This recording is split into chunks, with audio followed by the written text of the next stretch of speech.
Hi all, welcome back to my channel.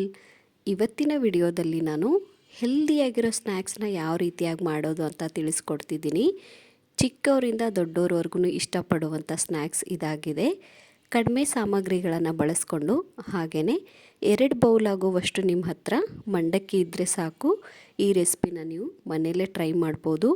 ತುಂಬಾ ಕ್ರಿಸ್ಪಿಯಾಗಿ ಹಾಗೆಯೇ ಯಾವುದೇ ರೀತಿಯಾದ ಶುಗರ್ನ ಬಳಸ್ತೀರಾ ಈ ರೆಸಿಪಿನ ನೀವು ಮಾಡ್ಕೊಬಹುದು. ಹಾಗಿದ್ರೆ ಬನ್ನಿ ಯಾವ ರೀತಿಯಾಗಿ ಮಾಡೋದು ಅಂತ ತಿಳಿಸ್ಕೊಡ್ತಿದ್ದೀನಿ.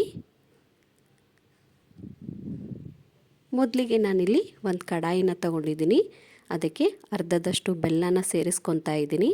ಹಾಗೆಯೇ ಸೇಮ್ ಬೌಲ್ನ ಯೂಸ್ ಮಾಡಿಕೊಂಡು ಸ್ವಲ್ಪ ನೀರನ್ನು ಸಹ ಸೇರಿಸ್ಕೊತಾ ಇದ್ದೀನಿ. ಇದಕ್ಕೆ ನಾವು ಇವಾಗ 1 ಸ್ಪೂನ್ ಆಗುವಷ್ಟು ತುಪ್ಪನ ಬಳಸ್ಕೊಳ್ಳೋಣ. ನೀವು ತುಪ್ಪ ಇಷ್ಟಪಟ್ಟಿಲ್ಲ ಅಂದರೆ ಹಾಕ್ಕೊಳ್ಳೋಕೆ ಹೋಗಬೇಡಿ. ಇವಾಗ ಇದನ್ನು ನೀಟಾಗಿ ಮಿಕ್ಸ್ ಮಾಡ್ಕೊಳ್ಳೋಣ. ನಾವು ಹಾಕಿರುವಂಥ ಬೆಲ್ಲ ಹಾಗೆಯೇ ನೀರು ನೀಟಾಗಿ ಮಿಕ್ಸ್ ಆಗಬೇಕು. ಈ ಥರ ಇದನ್ನು ಚೆನ್ನಾಗಿ ಕುದಿಯೋವರೆಗೂ ಹಾಗೆ ಬಿಡಬೇಕು. ಇವಾಗ ನಾವಿಲ್ಲಿ ಪಾಕ ಬಂದಿದೆ ಇಲ್ವೋ ನೋಡ್ಕೊಳ್ಳೋಣ. ಈ ಥರ ಒಂದು ಬೌಲಲ್ಲಿ ನೀರನ್ನ ತಗೊಂಡು ಪಾಕನ ಅದರಲ್ಲಿ ಸೇರಿಸಿ ನಮಗೆ ಉಂಡೆ ಥರ ಫಾರ್ಮ್ ಆದರೆ ಸಾಕು, ಪಾಕ ಬಂದಿದೆ ಅಂತ ಅರ್ಥ. ನೀವಿಲ್ಲಿ ನೋಡ್ತಿರ್ಬೋದು, ಇಷ್ಟು ಬಂದರೆ ಸಾಕಾಗುತ್ತೆ. ಇವಾಗ ಕುದಿಯೋ ಪಾಕದಲ್ಲಿ ನಾವು ಸ್ವಲ್ಪ ಸೋಡಾನ ಸೇರಿಸ್ಕೊಳ್ಳೋಣ. ಸೋಡಾ ಬೇಡ ಅಂದರೆ ಸ್ಕಿಪ್ ಮಾಡ್ಕೊಬಹುದು. ಹಾಗೆಯೇ ನಾನಿಲ್ಲಿ 2 ಬೌಲ್ ಆಗುವಷ್ಟು ದಪ್ಪ ಮಂಡಕ್ಕಿನ ತಗೊಂಡಿದ್ದೀನಿ. ಹಾಗೆಯೇ ಕಟ್ ಮಾಡಿರುವಂತಹ ಗೋಡಂಬಿ ಸಹ ಸೇರಿಸ್ಕೊತಾ ಇದ್ದೀನಿ. ನಂತರ ಬಾದಾಮ್ ಸಹ ಸೇರಿಸ್ಕೊಳ್ಳಿ. ಹಾಗೆಯೇ ಪಂಪ್ಕಿನ್ ಸೀಡ್ಸ್ ಸಹ ಸೇರಿಸ್ಕೊತಾ ಇದ್ದೀನಿ. ಇವಾಗ ಇದನ್ನು ನೀಟಾಗಿ ಮಿಕ್ಸ್ ಮಾಡ್ಕೊಳ್ಳೋಣ. ಈ ಪ್ರೊಸೀಜರ್ನ ನೀವು ಕಂಪ್ಲೀಟಾಗಿ ಲೋ ಫ್ಲೇಮಲ್ಲೇ ಮಾಡ್ಕೊಬೇಕಾಗತ್ತೆ. ನೋಡಿ, ನಮಗಿಲ್ಲಿ ಆಲ್ಮೋಸ್ಟ್ ರೆಡಿಯಾಗಿದೆ. ಈ ಕಡೆ ನಾವು ಪ್ಲೇಟ್ಗೆ ಸ್ವಲ್ಪ ತುಪ್ಪನ ಹಚ್ಕೊಳ್ಳೋಣ. ಈ ಥರ ಮಾಡೋದ್ರಿಂದ ನಮಗೆ ನಾವು ಹಾಕುವಂಥ ಮಂಡಕ್ಕಿ ಅಂಟ್ಕೊಳ್ಳಲ್ಲ. ಇದು ಬೇಕಾದರೆ ನಿಮಗೆ ಆಪ್ಷನ್ನು.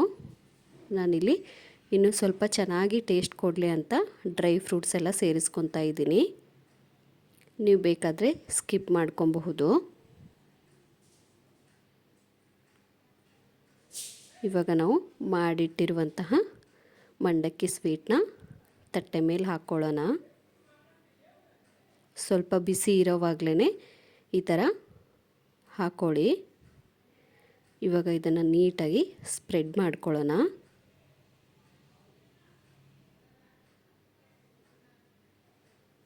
ನೋಡಿ, ಈ ಥರ ಪ್ರೆಸ್ ಮಾಡೋದ್ರಿಂದ ನಮಗೆ ನೀಟಾಗಿ ದುಂಡಿಗೆ ಬರುತ್ತೆ.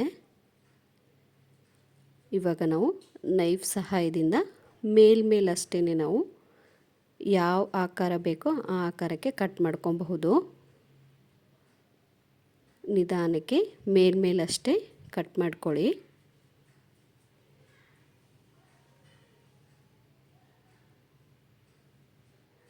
ನೀವಿಲ್ಲಿ ನೋಡ್ತಿರ್ಬೋದು, ಆಲ್ಮೋಸ್ಟ್ ನಮಗಿಲ್ಲಿ ಶೇಪ್ ಕೊಟ್ಟಿದ್ದಾಯಿತು. ಇವಾಗ ಇದನ್ನು ಒಂದು 5 ನಿಮಿಷ ತಣ್ಣಗಾಗಕ್ಕೆ ಹಾಗೆ ಬಿಟ್ಟರೆ ನಮಗಿಲ್ಲಿ ಈಸಿಯಾಗಿ ಮಂಡಕ್ಕಿಯಿಂದ ಮಾಡಿರುವಂತಹ ಚಕ್ಕಿ ರೆಡಿಯಾಗತ್ತೆ. ನೋಡಿ ಎಷ್ಟು ಈಸಿಯಾಗಿ ತಟ್ಟೆಗೆ ಒಂಚೂರು ಅಂಟಿದ್ದೀರ ನಮಗೆ ಮಂಡಕ್ಕಿ ಚಕ್ಕಿ ಬಂತು ಅಂತ.